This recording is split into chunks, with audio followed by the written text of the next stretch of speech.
The drums of Nansia Forest. In a small village called Zogba, life was simple. People farmed during the day and told stories around the fire at night. But there was one place everyone feared, the Nansia Forest. The elders warned, never enter the forest after sunset, or the drums will call you, and you will never return. The brave hunters. One evening, 3 young hunters, Kwame, Bodu, and Te, decided to test their courage. They laughed at the elders' warnings and whispered among themselves, "These are just old stories to scare children. We will prove them wrong." Armed with their bows and arrows, they entered the forest as the sun began to set.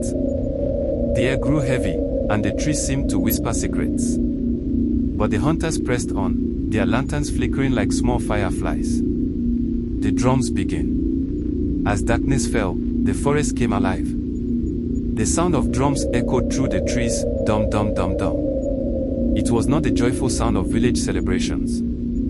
These drums carried a rhythm that chilled the soul. Tay stopped and whispered, "Do you hear that?" Bodu laughed nervously. "It's probably just the wind." But Kwame's face turned pale. "That's no wind. Let's go back." Before they could turn, the drums grew louder, dum dum dum. Suddenly, their lanterns went out. They were plunged into darkness. The first to fall. Out of the shadows came a figure, tall and draped in tattered cloth, its face hidden by a mask carved from bone. The hunters froze. The figure raised its hand, and Tay's bow snapped in half. He screamed and ran, but the forest seemed endless. No matter which way he turned, the drums followed him. Then, silence. Tay was gone. The curse of the drums. Kwame and Bodu ran, but the figure followed. The drums seemed to be inside their heads now, beating faster and faster. Bodu shouted, "What does it want from us?"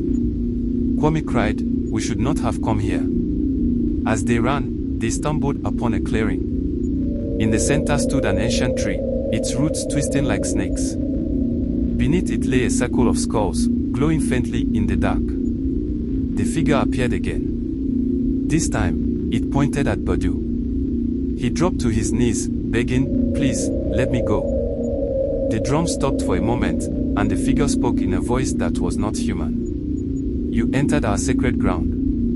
Now, you will join the others." Bodu's scream pierced the night as the ground opened beneath him, swallowing him whole. The last survivor. Kwame was the only one left. He fell to the ground, sobbing. "Please, forgive us. We didn't know." The figure moved closer, removing its mask. What Kwame saw made his heart stop. It was the face of his late grandmother, but her eyes burned like fire. She whispered, "You were warned. Now, you must carry the curse of the drums." Kwame woke up in the village the next morning. His friends were never found. People said he had gone mad, for he spent the rest of his life sitting by the edge of the forest, whispering, "Don't go in. The drums are waiting." But at night, when the moon was high, villagers claimed they could still hear the drums of Nansia Forest, dum dum dum dum, calling for the next victim.